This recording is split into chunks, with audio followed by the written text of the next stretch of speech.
ആനകളുടെ വരവ്, ആനകൾ ഇല്ലാത്തത് കൊണ്ട് പൂരങ്ങളൊക്കെ ഇല്ലാണ്ടാവുക, നമ്മുടെ സംസ്കാരം പൈതൃകമൊക്കെ ഇല്ലാണ്ടാവുന്ന ഒരു അവസരമാണ് ഇപ്പൊ വരാൻ പോകുന്നത്. ഇപ്പൊ അതിന് സന്തോഷം തോന്നുന്നുണ്ട്. നമ്മുടെ സ്ഥാനാർത്ഥികൾ ഇവിടെ എത്തിയിട്ടുണ്ട്. കാരണം ഇനി അവരാണ് നിയമസഭയിൽ പോയിട്ട് നമുക്ക് വേണ്ടി സംസാരിക്കേണ്ടത്, തൃശ്ശൂരിന് വേണ്ടി സംസാരിക്കേണ്ട വ്യക്തികൾ ഇവിടെ എത്തിയിട്ടുണ്ട്. തൃശ്ശൂർ പൂരം നല്ല രീതിയിൽ നടക്കണമെങ്കിൽ ആന വരണം. ആനയില്ലെങ്കിൽ നമുക്ക് തൃശ്ശൂർ പൂരമില്ല. തൃശ്ശൂർ പൂരമാണ് നമ്മുടെ എല്ലാവരുടെയും മനസ്സിലുള്ള തിളങ്ങി നിൽക്കുന്ന കാര്യം. അതില്ലാതെ പോകുന്നത് ശരിയല്ല എന്നതുകൊണ്ട് എല്ലാവരും എന്താ പറയുക, വന്നിട്ടുള്ള എല്ലാ മേള കലാകാരന്മാരോടും എന്താ പറയാ ഒരു നന്ദി. അവരാണ് ഇതിന്റെ പ്രചോദനം.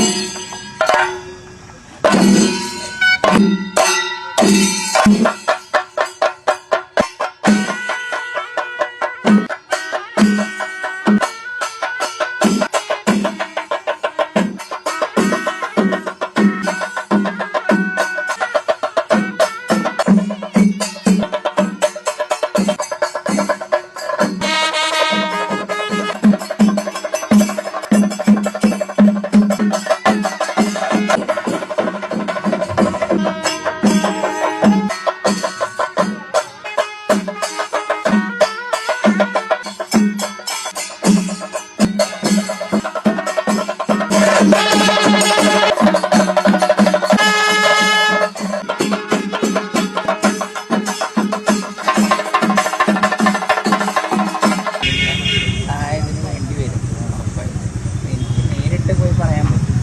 കാര്യം കേന്ദ്രത്തിന് നമ്മൾ പറഞ്ഞാൽ ചെയ്തു തരാൻ അവരെ റെഡിയാണ്.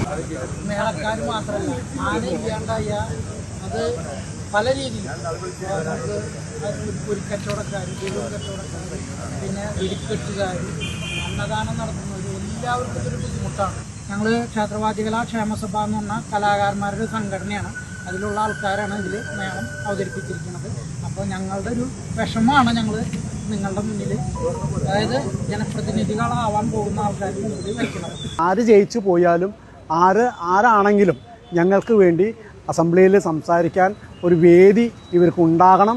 അങ്ങനെ ഒരു അനുകൂല തീരുമാനം ഈ കാര്യത്തിൽ ഉണ്ടാകണമെന്ന് മാത്രമേ എനിക്ക് പറയാനുള്ളൂ. അതുകൊണ്ട് ഇവിടെ പങ്കെടുത്ത ഈ 3 ജനപ്രതിനിധികൾ, അതായത് മത്സരരംഗത്തുള്ള സ്ഥാനാർത്ഥികൾക്കും അകമഴിഞ്ഞ നന്ദി ക്ഷേമസഭയുടെ ഭാഗത്തു നിന്നും രേഖപ്പെടുത്തിക്കൊണ്ട് നിർത്തുന്നു. നന്ദി, നമസ്കാരം.